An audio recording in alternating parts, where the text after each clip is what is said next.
저는 미국 시카고에서 광고회사를 다니는 마이클 존슨입니다. 한국과는 전혀 연관이 없는 평범한 미국인이었죠. 사실 아시아 자체에 별 관심이 없었어요. 그런데 제 대학 친구였던 제임스가 KBO 외국인 선수로 뛰게 되면서 제 인생이 바뀌기 시작했습니다. 제임스는 대학 시절부터 야구 선수였는데 메이저리그 진출에 실패한 후 한국행을 선택했거든요. 처음엔 한국에서 야구를 한다고 하며 의아해했습니다. 아무래도 미국 사람들에겐 한국 야구가 생소했으니까요. 그런데 제임스가 한국에서 보내온 사진들을 보니 생각보다 괜찮아 보이더라고요. 어느 날 제임스에게서 연락이 왔습니다. 마이클, 한국에 놀러와. 내가 모든 걸 준비해줄게. 솔직히 말하면 야구에는 전혀 관심이 없었어요. 그냥 친구를 만나러 가는 여행 정도로 생각했죠. 회사에서 휴가도 밀려 있었고 새로운 곳을 가보는 것도 나쁘지 않다고 생각했습니다. 비행기 표를 끊으면서도 별 기대는 하지 않았어요.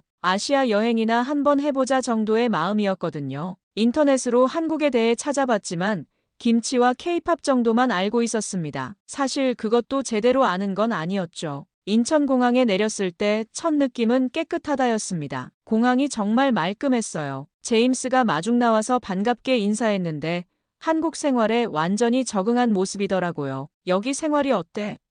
하고 물으니 생각보다 훨씬 좋아. 특히 야구장 분위기는 정말 대단해라고 대답했습니다. 숙소로 가는 길에 제임스가 말했어요. 내일 경기가 있는데 보러 갈래? 남는 표가 하나 있거든. 저는 야구는 별로지만 한번 구경이나 해볼까 하고 대답했습니다. 그때만 해도 그냥 친구 만나러 떠난 여행이 제 인생을 완전히 바꿔놓을 줄은 꿈에도 몰랐습니다. 제임스는 계속해서 한국 야구장의 특별함에 대해 이야기했습니다. 미국과는 정말 달라. 관중들이 직접 참여하는 문화가 있어. 하지만 저는 크게 와닿지 않았어요. 야구는 어디서나 비슷할 거라고 생각했거든요. 그런 제가 얼마나 순진했는지 다음 날이 되어서야 깨달았습니다. 다음 날 오후 제임스를 만나기 위해 잠실 야구장으로 향했습니다. 문제는 지하철이었죠. 한국 지하철 노선도를 아무리 들여다봐도 머릿속에 정리가 되지 않았습니다. 2호선이라고는 하는데 방향이 두 개였습니다. 강남 쪽, 성수 쪽, 낯선 지도에 영어 표기는 작고 흐릿했어요. 휴대폰을 꺼내 확인해 보려 했지만 데이터 연결이 잘 되지 않았습니다. 그 순간 마치 낯선 도시에 홀로 떨어진 기분이 들었습니다. 지나가는 사람에게 물어볼까 하다가도 말이 통하지 않을까봐 머뭇거렸습니다. 사람들은 빠르게 걷고 나는 그 사이에서 두리번거리며 우왕좌왕했죠. 그러다 누군가 제 앞에 멈췄습니다. 후드티를 입은 청년이었고 손에는 야구 유니폼이 담긴 투명 쇼핑백을 들고 있었습니다. 혹시 제가 도와드려도 될까요? 낯선 말소리에 깜짝 놀라 고개를 들었습니다. 청년은 당황한 제 표정을 보고 웃으며 다시 말했습니다. 잠실에 가고 있는데 어느 쪽으로 가야 할지 전혀 모르겠어요. 저도 지금 그쪽으로 가는 길이에요. 괜찮으시다면 같이 가요. 저는 안도의 한숨이 나왔습니다. 청년은 고개를 끄덕이며 지하철 방향을 가리켰습니다. 이쪽이에요. 복잡하긴 해도 같이 가면 괜찮을 거예요. 어떻게 알았냐고 묻자 청년은 가볍게 웃으며 말했습니다. 외국인들이 표만 들고 한참 그 자리에서 헤매면 다들 눈에 띄어요. 그 청년 덕분에 복잡한 길도 쉽게 해결됐습니다. 같은 방향 지하철을 타고 가는 동안 그는 자신이 대학생이며 어릴 적부터 두산 팬이었다고 했습니다. 한국 야구 처음이면 아마 문화 충격 올걸요. 놀라지 마세요. 청년은 웃으며 그렇게 말했지만 저는 여전히 반신반의했습니다. 그런데 신기하게도 지하철 안을 둘러보니 야구 유니폼을 입은 사람들이 제법 보였습니다. 어떤 사람은 온몸을 팀 색상으로 치장했고 어떤 여성은 야구 응원용 스티커를 붙이고 있었습니다. 경기 보러 가는 사람들이 꽤 많네 하고 생각했지만 사실 미국에서도 경기 날이면 유니폼 입은 사람들을 자주 보니까 그리 특별하게 느껴지진 않았습니다. 잠실 야구장에 도착했을 때는 오후 5시를 조금 넘긴 시각이었습니다. 경기 시작까지는 2시간이나 남아 있었죠. 관중석을 바라보니 텅 비어 있었습니다. 이게 다 찰까? 의심이 들었습니다. 미국의 메이저리그 경기장도 시작 전엔 썰렁한 경우가 많으니까 한국도 그저 그런 줄 알았어요. 하지만 저는 곧 알게 됐습니다. 그날 제가 얼마나 순진했는지를 말이죠. 경기 시작을 알리는 사이렌이 울리자마자 제 세상이 완전히 뒤바뀌었습니다. 갑자기 관중석 곳곳에서 북소리가 터져나왔어요. 쿵쿵쿵쿵 하는 리듬이 경기장 전체를 뒤덮더라고요. 미국 야구장에서는 절대 들을 수 없는 소리였습니다. 그런데 북소리는 시작에 불과했어요. 치어리더들이 나와서 춤을 추기 시작했는데 관중들이 모두 따라하더라고요. 할아버지부터 어린아이까지 남녀노소 가리지 않고 모두 일어나서 춤을 췄습니다. 이게 뭐지? 하고 멍하니 바라봤더니 옆자리 아주머니가 저에게도 일어나라고 손짓하더라고요. 처음에는 어색해서 그냥 앉아 있었는데 분위기에 휩쓸려서 어쩔 수 없이 일어났습니다. 그런데 일어나자마자 완전히 다른 세상이 펼쳐졌어요. 4만 명이 넘는 사람들이 한 목소리로 이겨라 이겨라 하고 외치는데 온몸에 소름이 돋더라고요. 이건 야구가 아니야. 완전히 다른 거야. 제임스에게 소리쳤더니 웃으면서 대답했어요. 이제 알겠지? 한국 야구의 진짜 매력을. 정말 그랬습니다. 미국에서는 개인이 조용히 즐기는 스포츠였다면 여기서는 전체가 함께 만들어가는 축제였어요. 관중들이 직접 만든 머리띠와 소품들도 정말 대단했습니다. 어떤 사람은 선수 얼굴이 그려진 부채를 들고 있었고 어떤 할머니는 손수 만든 응원 깃발을 흔들고 있었어요. 저 사람들 언제 저런 걸 다 만들었지?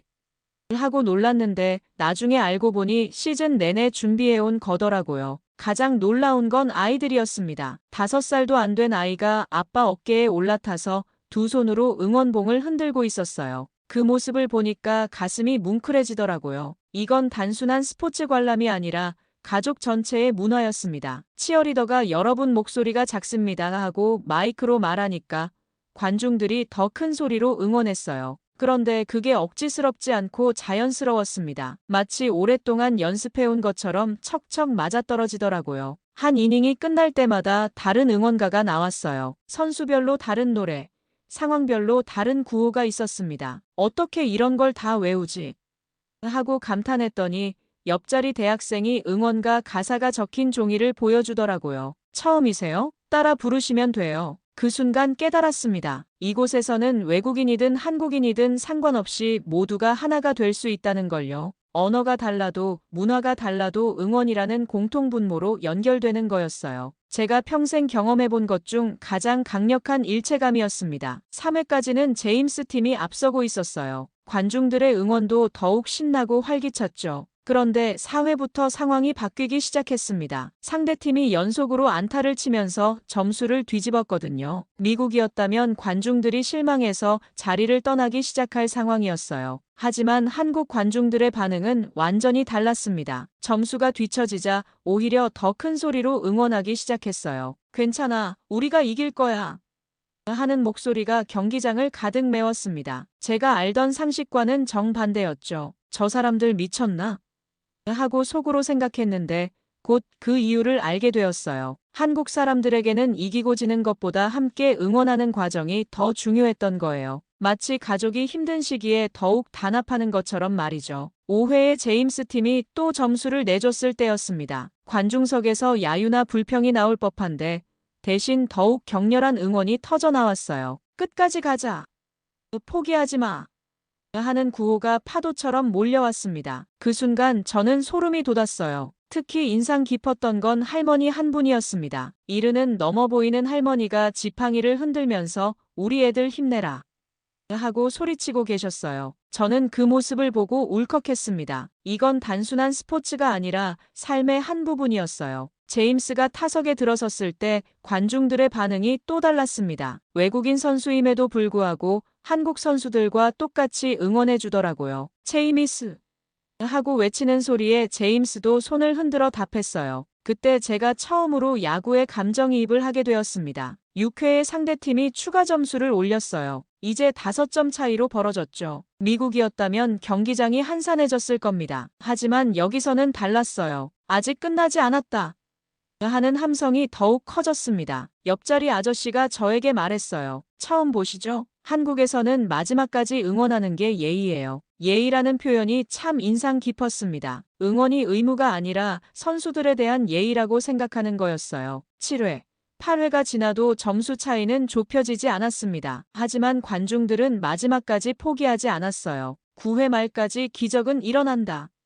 하고 외쳤습니다. 지는 순간에도 포기하지 않는 사람들. 그건 단순한 응원이 아니라 살아가는 방식이었습니다. 비록 경기는 졌지만 그 순간 저는 진정한 스포츠맨십이 무엇인지 깨달았어요. 경기가 끝나고 선수들이 관중석을 향해 인사할 때였습니다. 관중들이 박수로 답했어요. 이긴 팀이 아니라 진 팀에게 말이죠. 수고했다. 다음엔 이기자.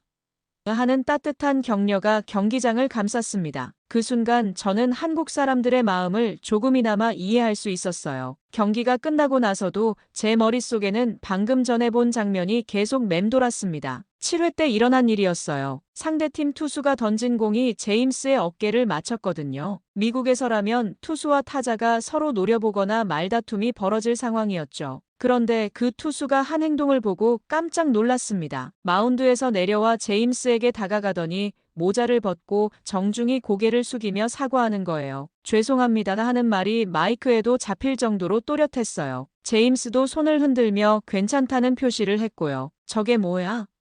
하고 제임스에게 물어봤더니 당연하다는 듯이 대답했어요. 여긴 예의도 경기의 일부야. 고의가 아니어도 상대를 다치게 했으면 사과하는 게 기본이거든. 미국에서는 상상도 할 수 없는 광경이었습니다. 그뿐만 아니었어요. 선수들 사이의 모든 행동에서 예의를 찾을 수 있었어요. 홈런을 친 선수가 베이스를 돌 때도 상대팀 선수들을 향해 살짝 고개를 숙였고, 아웃을 당한 선수도 심판에게 항의하지 않고 조용히 벤치로 돌아갔어요. 가장 인상 깊었던 건 포수와 타자의 관계였습니다. 매 타석마다 타자가 들어오면 포수가 먼저 인사를 했어요. 상대편임에도 불구하고 말이죠. 안녕하세요 하는 작은 목소리가 들렸는데 그 순간 이건 단순한 경쟁이 아니라 상호 존중하는 스포츠라는 걸 깨달았어요. 심판들의 행동도 달랐습니다. 판정에 대해 선수가 의문을 표할 때 권위적으로 대하지 않고 차근차근 설명해 주더라고요. 제임스가 말했습니다. 처음 한국에 왔을 때 가장 놀란 게 이거였어. 경쟁은 치열하지만 서로를 존중하는 문화가 있다고. 정말 그랬어요. 선수들끼리 몸싸움이나 거친 플레이는 전혀 없었고 대신 정정당당한 승부에만 집중하고 있었어요. 관중들도 마찬가지였습니다. 상대팀 선수가 실수할 때 야유를 보내는 대신 조용히 지켜봤어요. 오히려 좋은 플레이를 했을 때는 박수를 쳐주기도 했고요. 저 선수 정말 잘한다 하고 인정하는 목소리도 들렸습니다. 특히 기억에 남는 장면이 있었어요. 상대팀 선수가 넘어져서 다쳤을 때 우리 팀 선수들이 달려가서 일으켜 세워준 거예요. 경기 중이었는데도 말이죠. 그 모습을 본 관중들이 박수를 보냈는데 저도 모르게 따라서 박수를 쳤어요. 이게 한국 야구의 정신이야. 제임스가 자랑스럽게 말했어요. 실력으로는 경쟁하지만 인간적으로는 서로 배려하는 거지. 그제서야 왜 제임스가 한국 야구를 사랑하게 되었는지 이해할 수 있었어요. 이곳에서는 야구가 단순한 스포츠가 아니라 인성을 기르는 도구였던 거예요. 경기 도중 가장 신기했던 건 관중들의 먹거리 문화였어요. 미국 야구장에서는 핫도그나 팝콘 정도가 전부인데 여기서는 완전히 달랐습니다. 사람들이 치킨 박스를 들고 와서 맥주와 함께 먹고 있더라고요. 야구장에서 치킨을? 하고 놀랐는데 이게 한국의 대표적인 야구장 문화라고 하더군요. 옆자리 가족이 치킨을 먹는 모습을 보니 정말 맛있어 보였어요. 아빠가 치킨을 뜯어서 아이에게 주고 엄마는 맥주를 따라서 남편에게 건네는 모습이 마치 집에서 저녁을 먹는 것 같았습니다. 야구장이 식당인가? 하고 속으로 생각했지만 그 여유로운 분위기가 부러웠어요. 제임스가 치킨과 맥주를 사왔습니다. 한국에서는 이걸 치맥이라고 해. 야구장의 필수품이야. 처음 먹어본 한국 치킨은 정말 바삭하고 맛있었어요. 맥주와의 조합도 환상적이었고요. 이런 문화라면 매일 야구장에 와도 좋겠다 하고 생각했습니다. 그런데 더 놀라운 건 사람들이 도시락까지 싸왔다는 거예요. 김밥, 삼각김밥, 샌드위치까지 정말 다양했습니다. 한 할머니는 손수 만든 주먹밥을 주변 사람들과 나눠 먹고 있었어요. 여기는 피크닉 온 거야?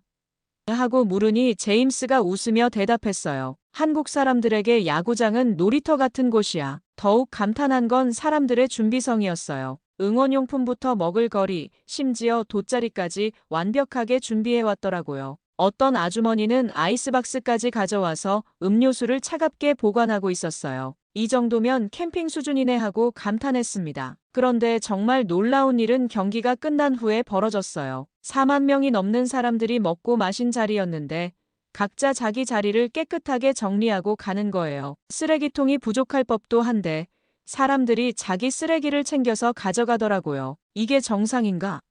하고 믿을 수 없어서 제임스에게 물어봤더니 당연하다는 표정으로 대답했어요. 한국에서는 기본이야. 자기가 만든 쓰레기는 자기가 가져가는 거지. 미국에서는 청소부가 따로 있어서 관중들이 쓰레기를 그냥 두고 가는데 여기서는 완전히 달랐어요. 한 가족이 자리를 정리하는 모습을 유심히 봤는데 아이까지 함께 쓰레기를 주워 담고 있었어요. 부모가 시키는 것도 아니고 자연스럽게 돕고 있더라고요. 저 아이는 몇 살이나 됐을까?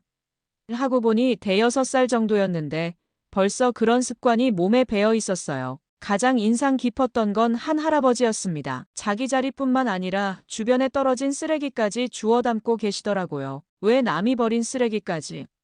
하고 물어보고 싶었지만 그분의 자연스러운 모습을 보니 그게 당연한 일인 것 같았어요. 경기장을 나오면서 뒤돌아보니 정말 깨끗했습니다. 방금 전까지 4만 명이 있었던 게 맞나?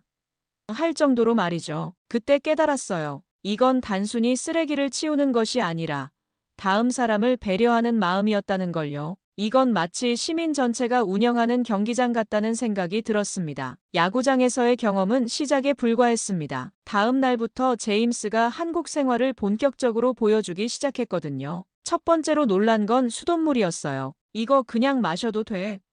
하고 물어보니 제임스가 웃으면서 한국 수돗물은 미국보다 깨끗해라고 대답했습니다. 정말 그랬어요. 수돗물을 그대로 마셔봤는데 맛이 정말 깨끗하더라고요. 미국에서는 정수기나 생수를 사 마시는데 여기서는 수도꼭지만 틀면 되는 거였어요. 이런 나라가 있다니 하고 감탄했습니다. 작은 것 같지만 삶의 질이 완전히 달라지는 부분이었죠. 제임스가 데려간 한국 음식점에서 더 큰 충격을 받았어요. 된장찌개를 처음 먹어봤는데 그 깊은 맛에 완전히 반했습니다. 이게 뭐야? 왜 이렇게 맛있어?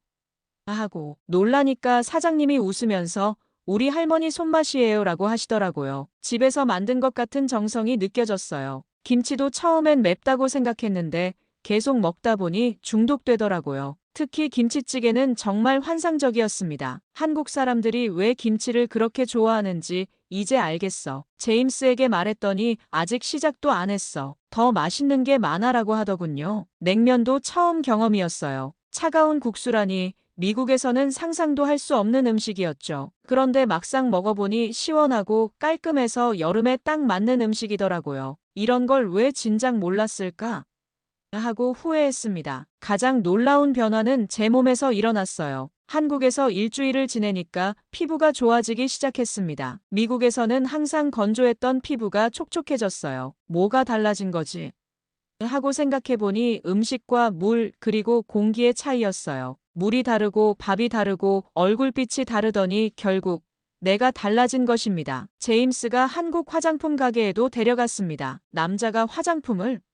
하고 의아해했는데 여기서는 남자들도 스킨케어를 당연하게 생각하더라고요. 점원이 추천해준 로션을 발라보니 정말 좋았어요. 이런 제품이 이렇게 저렴하다고? 하고 놀랐습니다. 한국에서의 식습관도 완전히 달랐어요. 반찬이 여러 개 나오는 것도 신기했지만 모든 음식이 균형 잡혀 있다는 느낌이었어요. 야채도 많이 먹게 되고 국물 요리도 자주 먹게 되니까 몸이 가벼워지더라고요. 이거 완전히 다른 라이프 스타일이네. 제임스에게 말했더니 그래서 내가 한국을 좋아하게 된 거야 라고 대답했어요. 정말 그랬어요. 단순히 여행으로 온 게 아니라 완전히 다른 생활을 경험하고 있었던 거예요. 길을 걸으면서도 느꼈어요. 사람들이 정말 깔끔하게 차려입고 다니더라고요. 나이 드신 분들도 멋지게 옷을 입고 계시고 젊은 사람들은 트렌디하면서도 단정했어요. 여기 사람들은 모두 패션 모델인가? 하고 농담했습니다. 그런데 가장 인상 깊었던 건 사람들의 배려였어요. 지하철에서 자리를 양보하는 모습, 엘리베이터에서 기다려주는 모습, 길에서 길을 물어봤을 때 친절하게 알려주는 모습까지. 이건 단순히 여행이 아니었다는 생각이 들기 시작했어요. 완전히 다른 문화, 다른 생활 방식을 배우고 있었던 거죠. 한국에서의 마지막 밤이 되었습니다. 제임스와 함께 한강공원을 걸으면서 지난 일주일을 되돌아봤어요. 정말 빨리 지나갔네 하고 말했지만 사실은 평생 잊지 못할 경험들로 가득했습니다. 야구장에서 느꼈던 그 전율, 사람들의 따뜻함, 깨끗한 환경까지 모든 게 생생했어요. 처음에는 그냥 친구 보러 온 거였는데 이제는 완전히 다른 사람이 된 기분이야. 제임스에게 솔직하게 말했습니다. 정말 그랬어요. 일주일 전에 저와는 완전히 달라져 있었거든요. 한국이라는 나라에 대해, 한국 사람들에 대해 완전히 새로운 시각을 갖게 되었어요. 제임스가 말했습니다. 나도 처음에는 그냥 야구만 하려고 왔는데, 이제는 여기가 제 고향 같아. 그의 표정에서 진심을 느낄 수 있었어요. 단순히 직업 때문에 온 게 아니라, 진짜로 이곳을 사랑하게 된 거였죠. 공항으로 가는 길에 마지막으로 들른 곳은 동대문이었어요. 새벽 5시인데도 사람들이 붐비고 있더라고요. 이 나라 사람들은 언제 자는 거야? 하고 놀랐지만 그 역동적인 에너지가 부러웠습니다. 모든 게 살아 움직이는 느낌이었어요. 마지막 식사로 김치찌개를 먹었습니다. 일주일 전에는 낯설었던 그 맛이 이제는 그리울 것 같은 맛이 되어 있었어요. 미국 가서 이런 맛 어디서 찾지?